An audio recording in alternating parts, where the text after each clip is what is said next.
Perfect. Thank you. Alrighty, let's jump in because we have a lot to finish. So welcome everyone. Like Jan said, my name is Crystal Kay. I've been working with EOP's R2R program as an academic coach through Moving Visionaries. My job has been to support students who are mainly facing academic difficulty, but I can work with any students. I assess students' individual needs, any challenges that they feel they're facing, and their desired outcomes. And I just work with them to make meaningful adjustments to how they approach their studies. Okay, so that's enough about me though.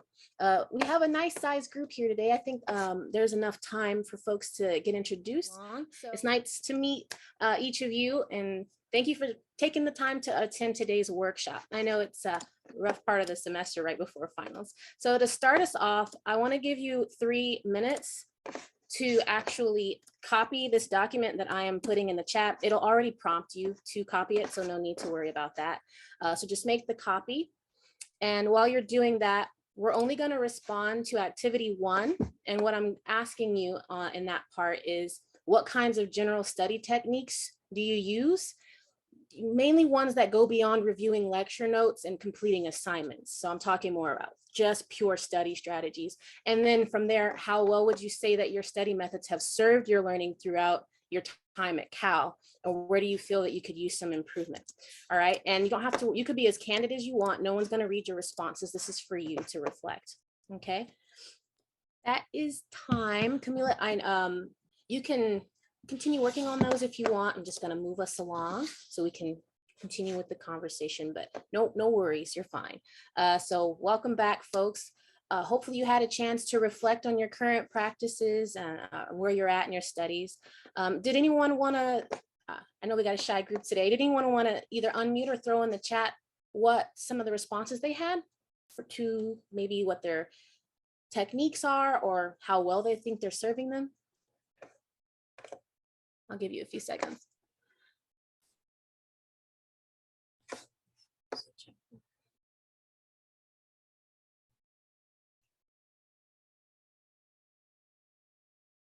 I know there's always a lag as people are writing, so I'll wait for that.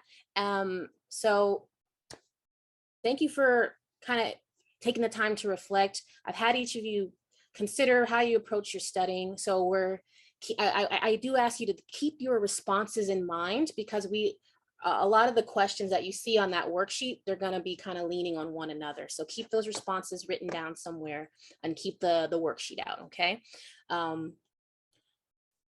So now we're going to dive into the agenda for today. We're going to first cover the elements of studying and have each of you kind of determine your own study needs regarding the elements I'm going to talk to you about. And then we're going to discuss tips for managing your tasks and your time. And then we're going to implement those tips by actually having you begin a final study schedule, a very specific one just for finals weeks or our week as well. And then of course, we're going to look at a few study tools and techniques that you'll be encouraged to implement moving forward for these next couple of weeks. Thank you. The goals are to have you come away with some understanding of your specific needs and how to meet them regarding studying, a starter study schedule, because I don't know how far we're going to get given time, as well as some nice new study strategies to consider that may be helpful to integrate as you prepare for finals. So like I said, try to answer those questions in the prompts to get as much as you can out of our time together, whether you're watching this now physically with us or you are watching the webinar version. All right, try to complete the activities with us. So let's start with the elements of studying. Hour of the day is usually the first, and what I mean by this is the hour that you feel most primed to give focused attention. I usually suggest early to mid mornings or immediately after waking up if you aren't a fan of mornings. One thing, caution I do want to present, and I find this happens a lot with students, they'll say evening or late at night, but then when I ask them kind of how the studying goes at those hours, they find themselves distracted, tired. So I'm looking for when you feel energized, when your brain feels like focused and you're ready to go. All right. So then next up, you have strategies and tools. So those are the strategies we're going to talk about later, but these are essentially the means that you use to review material. That's all they are. And they're going to look different depending on what you're preparing for. Are you preparing for an exam with lots of short answers, fill in the blanks, or are you preparing to write an essay, right? And then don't worry about this right now because we're going to dive into this a little later. Pacing is the third element, and this is essentially how you lay out the structure of your study and work time. You can do a lot with your time. You can use intermittent breaks of variations of what they call the Pomodoro technique, or you can plan it out in a daily schedule. As long as you're intentional about how you pace it, you tend to benefit from considering pacing. And then lastly, we have environment.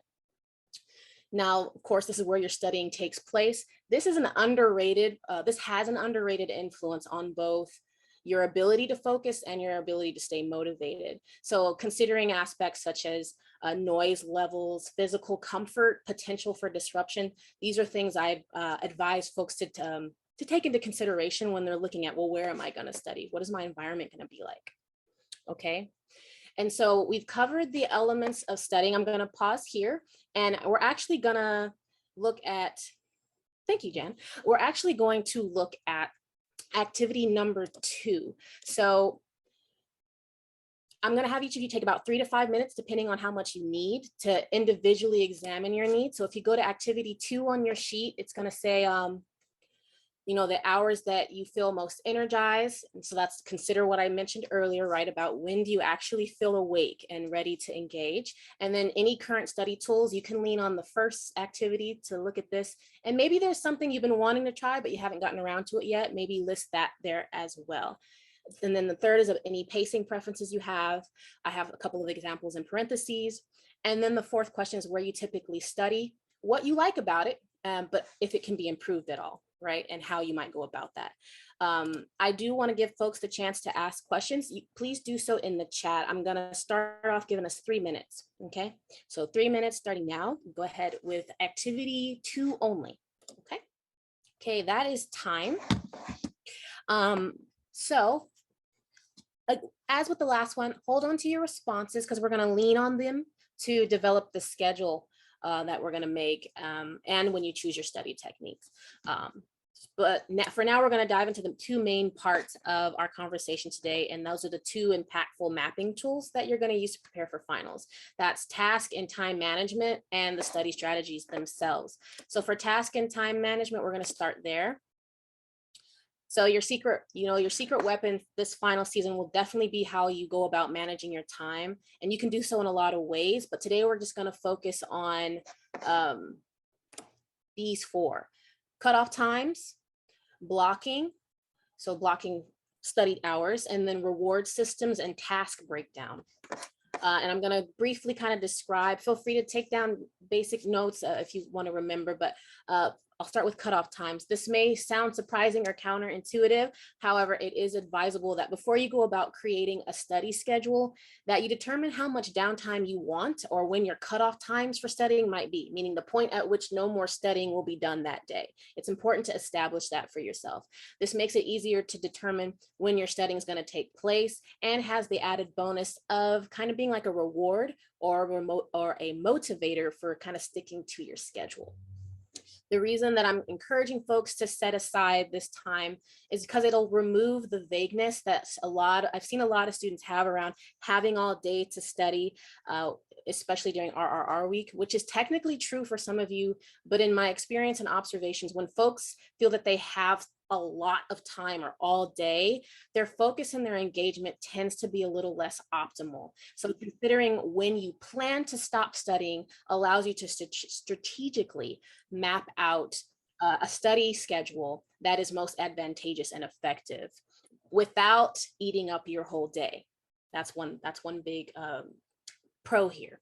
Next is the blocking. So this is all about setting aside or creating pre-planned blocks in your schedule to complete specific tasks or study specific content when making your blocks. And I advise considering those optimal energy hours that we've been mentioning, that we discussed, because and let me tell you why. I typically recommend starting the day by completing more intellectually or creatively demanding work, because from my observations, students tend to notice an increased ability to focus when beginning the day with their studying as opposed to ending the day with their studying, right? So rather than suggesting a particular time of day, because I know different folks have different sleep patterns, I'll just say around the time you wake up. That's likely when your brain is freshest, right? If that doesn't work for you, try to consider when you're most primed to engage your brain, and you can work out your schedule from there. Also at the bottom, you can make appointments with me and we can work that out in a one-on-one, okay? And then reward systems. So these rewards can be anything that inspire you to stick to your schedule and focus. I've suggested using fun activities, small purchases or gifts, maybe not too much on the gifts, right? And especially free times as rewards for completing tasks.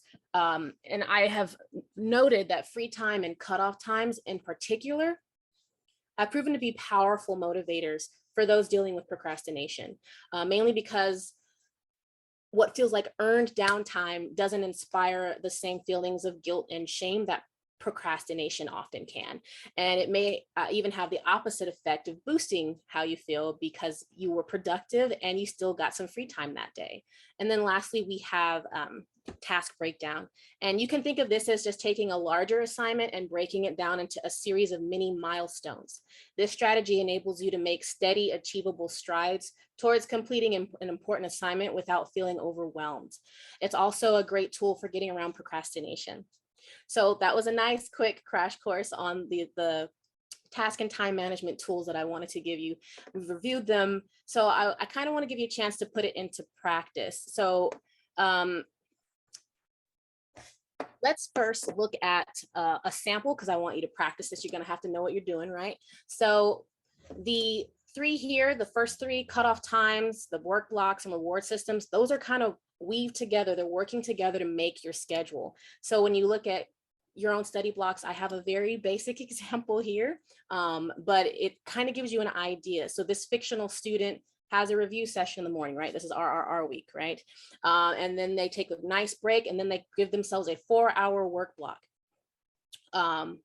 And, you know, their day continues, then maybe they have a shorter work block. Now, the thing I would advise here for this particular student is that noon to 4 p.m. block, they probably would put the work that's a little more, I guess you could say, challenging or requires a lot more intellectual engagement, right? And maybe things that are maybe more mechanical or require a little less rigor can be placed at the latter part of the day in the 5 to 8 p.m. study block, okay? And this particular student rewarded themselves, right, with their free time. They're gonna cut their study time off at 8. They're not pulling all-nighters. They're done at 8 and they get the rest of the evening to themselves, right? So there's an example. Now, if we go back to your worksheet to activity 3, I think it's 3.1. Yes, 3.1. We just discussed those 4 elements, right? So the directions are all here. You're going to either use your B calendar or your planner. And I specifically asking that you identify all of your open hours outside of any obligations, review sessions, things like that. And literally block them off. It doesn't mean you're going to use them. You just want to identify where your free time is, right? And then once you determine that, in addition to your cutoff time, so establish when would you like to be done. You can go a little later than usual because it is finals. I usually suggest no later than 7, but you can go a little later because it's finals and it's temporary, right? And once you determine the hours, you got your cutoff time, go ahead and go into your calendar or your planner and allocate some anywhere from 2 to 6 hour study blocks. I definitely don't suggest any more than 6 hours at a time, okay?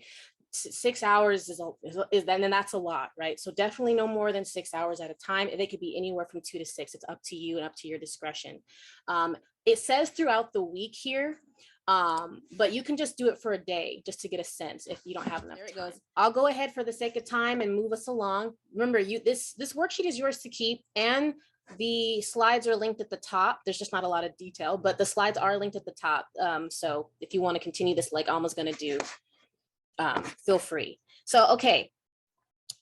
You've started your blocks. You may not be done, right? You started your blocks, and now is the time where we kind of want to go through and practice task breakdown. This is going to be a very helpful tool. But before we do that on the worksheet, can you turn your attention to the slides, because I want to show you some examples of task breakdown and managing your workload.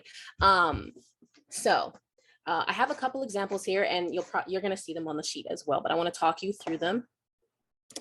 So managing your workload is all about, like we said earlier, taking what seems like a big, overwhelming thing and boiling it down into smaller tasks, or what I like to call mini milestones, little moments where you can celebrate and pat yourself on the back, right? So this fake essay that's due the Wednesday of finals week, and I've mapped out, right? It's due on 12/15. So I've mapped out beginning tomorrow the steps that this student can take to complete it without feeling so overwhelmed. So the student has a day to start the outline, a super basic outline, just kind of what you're going to talk about, maybe your thesis, and a general sense of what your body's going to look like, the body paragraphs, I mean.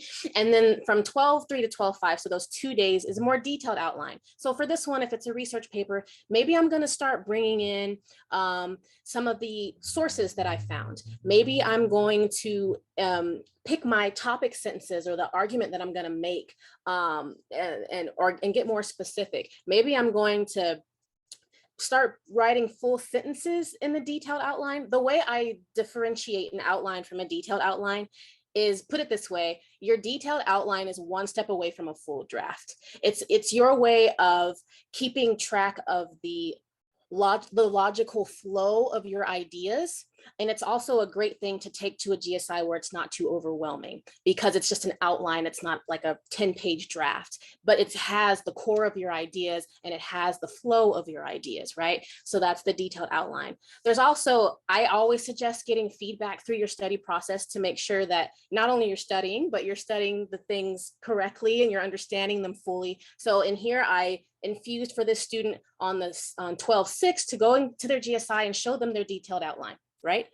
In that same day through the 9th, so for 3 days, they're going to be starting to draft. So now they're going to start to make it pretty, right? And pull out some sentences. Not too pretty, because we're not in the final drafting stage yet, but we're just kind of starting to, I knew someone who calls them put in the connective tissue. So you have all these ideas, we're going to start to make them connect with our sentence structure.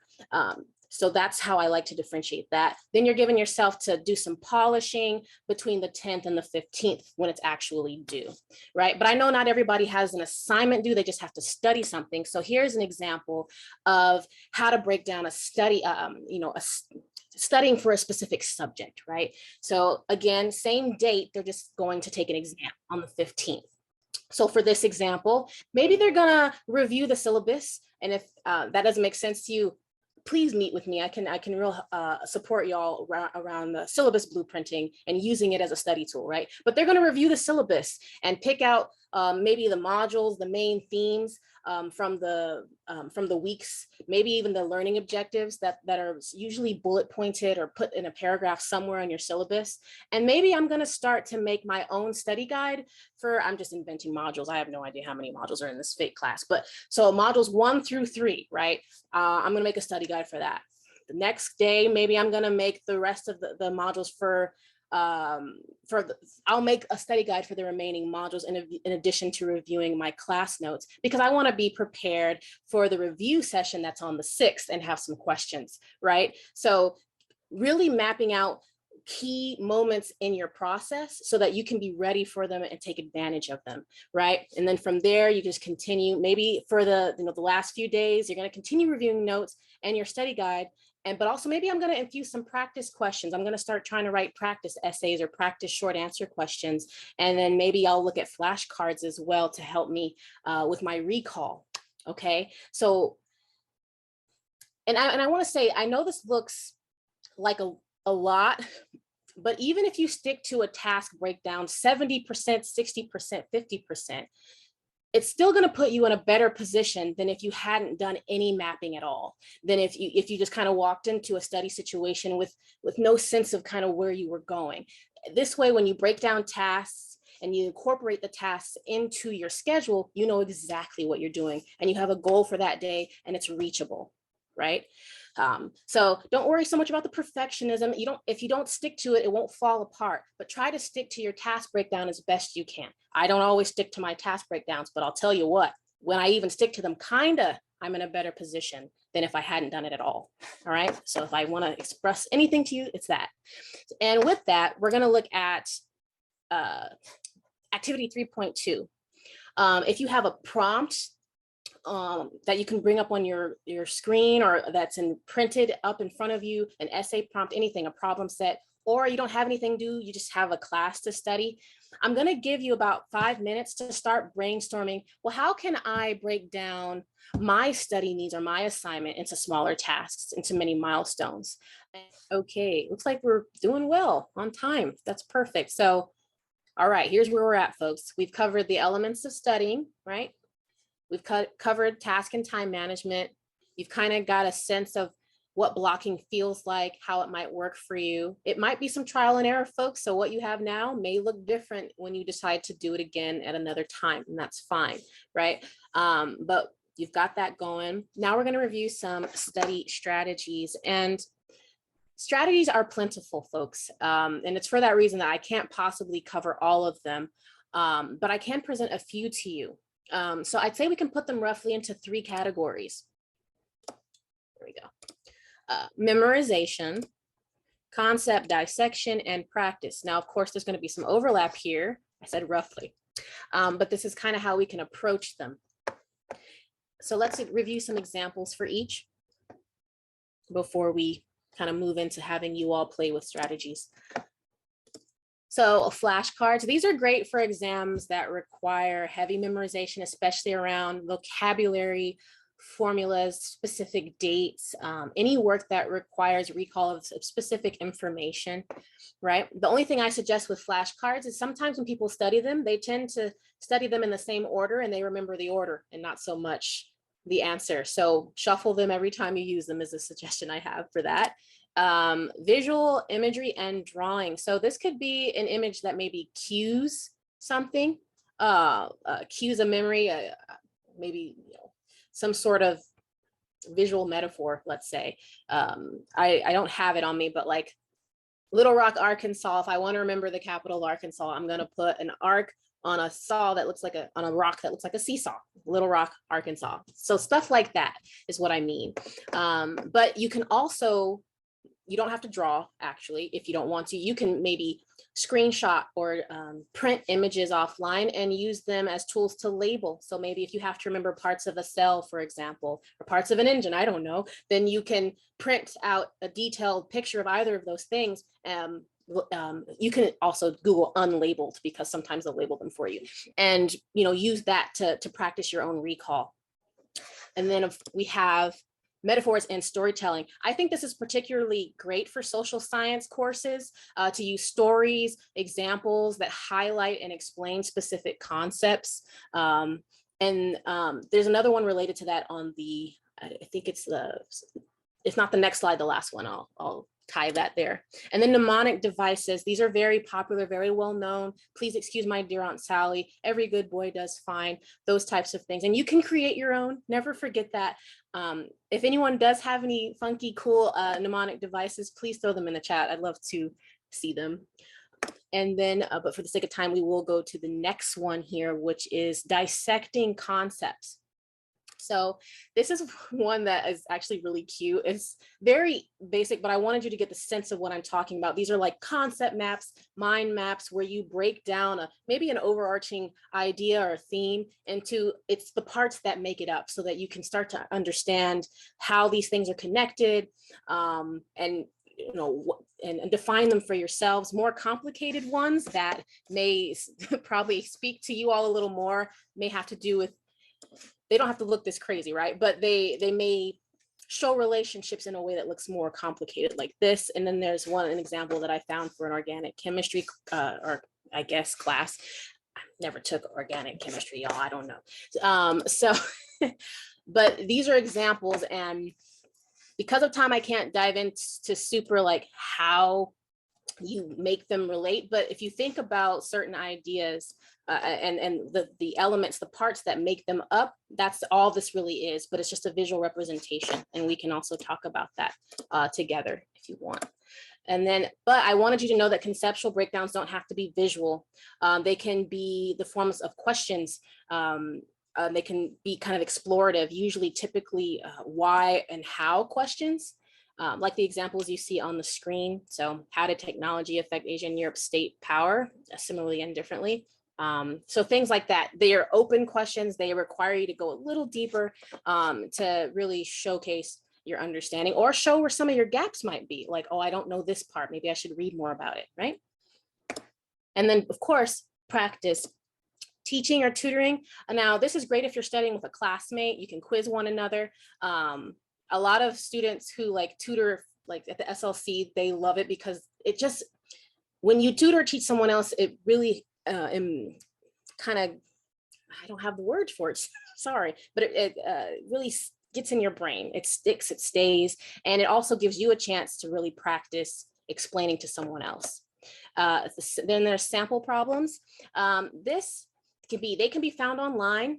They can be taken from your book as problems that weren't assigned. I know sometimes a lot of quantitative classes, they tend to maybe assign every other problem, so maybe do the in-between ones. Also, retrying old problems that gave you a challenge in the past, seeing if you can kind of do them a little more smoothly this time, okay? You can also make up your own if you're into that. Real world application. So this is looking for like opportunities or examples to explore a concept as it relates to an experience or observation that you've had or that you've seen. So perhaps let's take if you're in a sociology class, for example, maybe you can explore experiences you've had in your life that reflect some of those sociological concepts and phenomena that you're learning about. And you can use your own experiences as a way as an entry point to understanding or diving deeper into that concept. And it makes it personal and more interesting for you as a learner. And then of course, mock exams. You can use old questions that have been given to you from old exams if you have access to them. You can also write your own questions, especially I love when students write their own essay questions. That doesn't mean you have to write full essays. Maybe you can make an outline for each question that you wrote, for example. Okay, I did not realize it's already 4. Well, thank you, Miguel Jose. Thank you. So that's pretty much it. I wanted to give you the rest of the time, and I'll stay a little after to answer any questions, support folks as they try to work through these strategies. If you look at activity 4, which unfortunately we didn't have a chance to get through, I was gonna ask each of you to select, don't overwhelm yourself, right? Try not to take on everything, but maybe find 1 to 3 strategies that you want to implement into your study routine for RRR week and finals week.